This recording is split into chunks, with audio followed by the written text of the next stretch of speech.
basically with the controls, we've moved into CAN bus, and so this is basically where all of our patents are.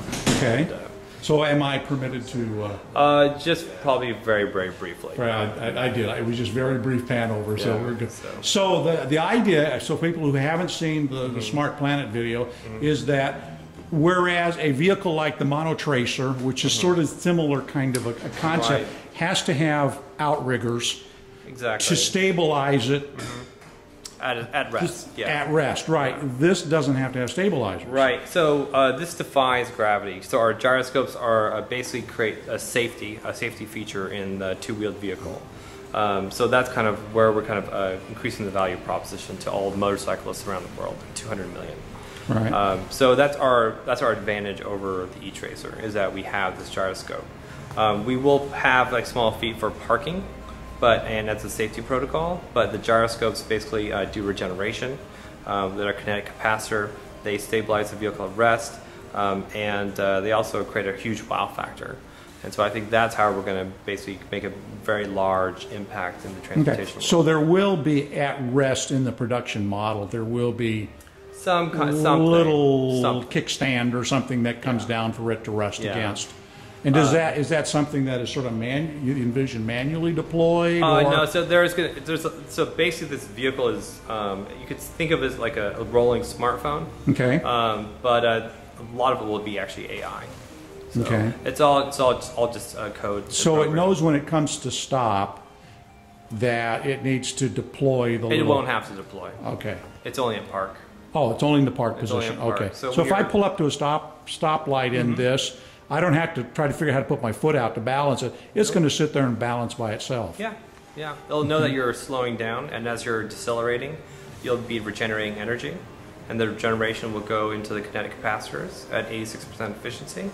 And so you'll be able to, when you stop, all the energy or the kinetic energy that you stored in slowing down will go to the gyros, stabilize you, and then it'll go back.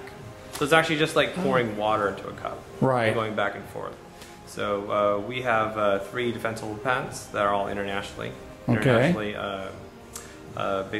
issued, and yeah, we're pretty confident that we'll have that. Now, one of the demonstrations that I saw on the video online, which is what got me over here, was you were demonstrating a vehicle where, you know, you pushed it and it would still sit there and and do that. So yeah, we have that's the vehicle just next to me, but I can send you a video of that. Oh, okay. Yeah. All right. So, okay. Yeah, but so this is our laboratory. We basically got this entire building with only $12,000 in our bank account, and we had a very supportive landlord. So we're very humble. That's great. Well, so let's talk about what are your obviously. I mean, this is an exciting vehicle. What's sort of your vision in terms of where this might be priced at? You know, so yeah, so obviously be more than a regular motorcycle, less than a car, I would gather. So I think if you compare this at our end production, we're looking at $16,000, around that price point. Okay. For the first 100, it's going to be a little bit more than that, but we're trying to make this as affordable to everyone. So a regular motorcycle costs somewhere, from $7,000 to like $12,000 total after everything's done. Right. So you can see paying $4,000 extra for this. Right. You can see you can drive it every day. You don't have to worry about the safety issue.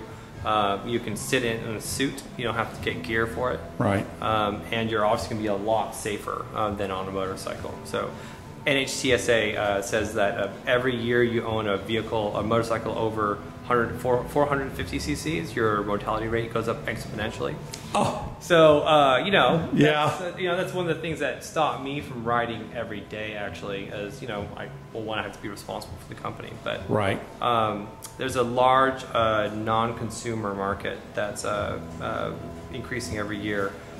Basically, baby boomers who used to ride like Harleys or motorcycles, and now they're starting to move out of it. So we're trying to preserve that motorcycle experience for them. Okay, so you're in the middle now of, and why we got people that visit EV World are adventure capitalists and people doing investing and things. So tell us a little bit, what is your sort of, in a nutshell, the business plan, and what are you needing for your first round?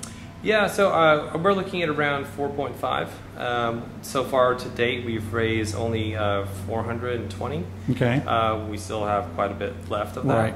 Yeah. And we've basically created this prototype, the scooter prototype. Right. We have the building. We have 5 patents, 2 of them international right now and issued.